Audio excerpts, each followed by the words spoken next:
સુરતના અડાજણમાં 12 વર્ષની કિશોરી પર દુષ્કર્મ. રાહુલ ચૌહાણ નામના યુવાને કિશોરીને પ્રેમજાળમાં ફસાવી પોતાના ઘર પર લઈ જઈને દુષ્કર્મ આચર્યાનો આરોપ. યુવકે અંગતપાડાનો વિડીયો પણ બનાવી અને વાયરલ કરવાની ધમકી આપીને વારંવાર કિશોરીને બ્લેકમેલ કરતો હતો. અંતે કિશોરીએ કંટાળીને માતાને તમામ હકીકત જણાવી, જે બાદ માતાએ અડાજણ પોલીસે ગુનો નોંધી આરોપી રાહુલ ચૌહાણની ધરપકડ કરી.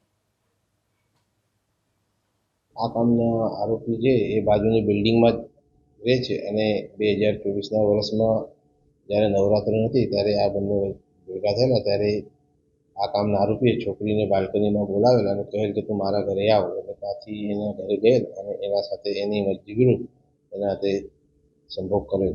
ત્યારબાદ 20 દિવસ પછી પણ આ છોકરીને એને એના ઘરે બોલાવી અને એના સાથે શરીર સંબંધ બાંધેલ હતા, જેથી આ છોકરી ખૂબ ડરી ગઈ હતી.